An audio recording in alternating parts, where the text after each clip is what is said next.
AITA for refusing to go to my graduation dinner because my dad brought his new wife.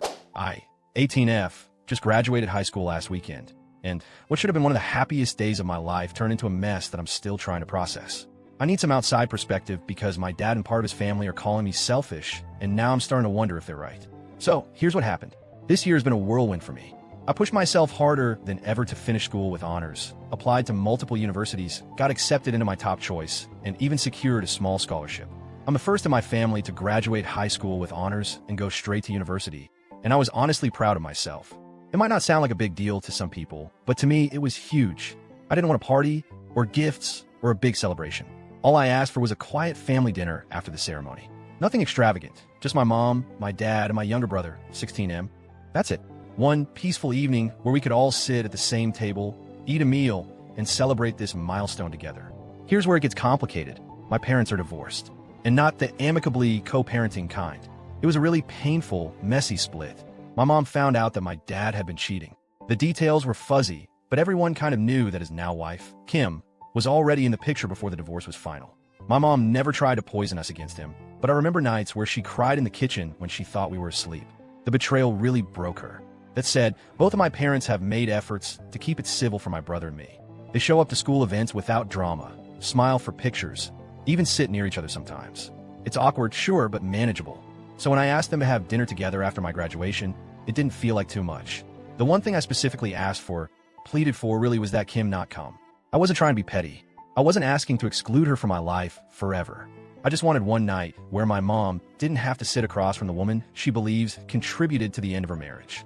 One night for her to hold her head up without gritting her teeth. When I spoke to my dad about it, he didn't seem thrilled, but he nodded and said he understood. That it was my night, and he wouldn't make it harder. I believed him. Graduation day itself was amazing. The ceremony was long and hot, as those things usually are, but I didn't care.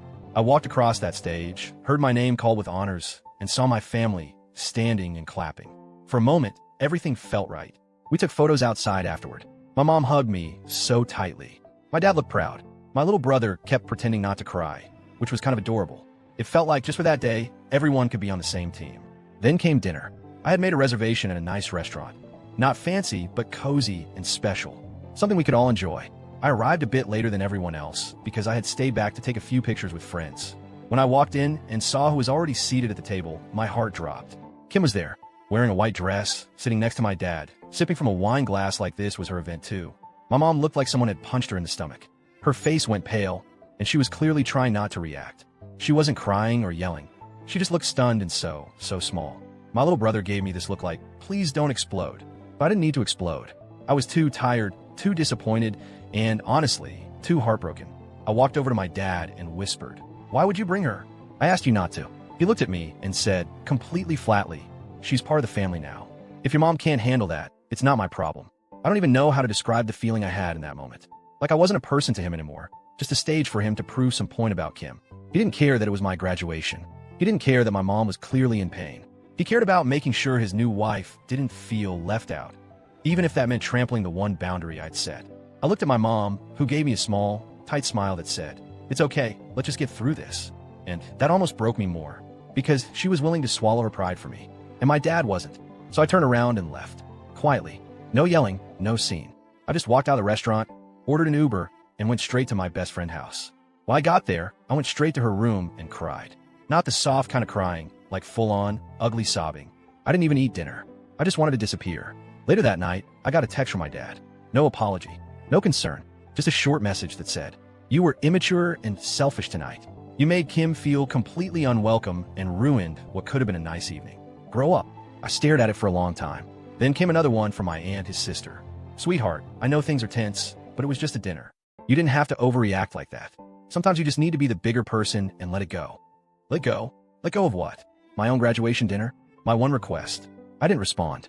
I didn't trust myself to say anything that wouldn't burn every bridge in the process.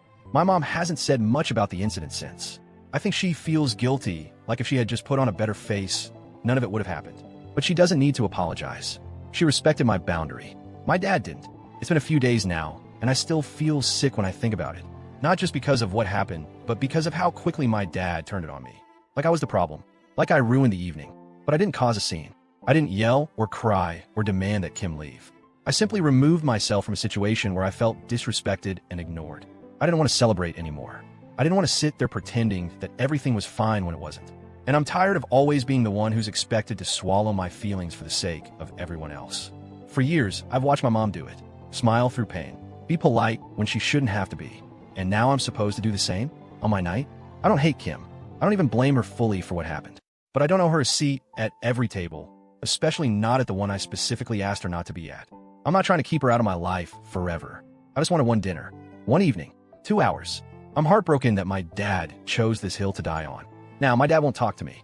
My aunt keeps texting me to apologize to Kim. My brother says he gets why I left, but he wishes I just stuck it out for a couple hours. And I'm left wondering, did I overreact? Should I have just smiled, eaten dinner, and dealt with it? Or was it okay for me to draw that boundary and walk away when it was violated? I really don't know anymore. So, AITA?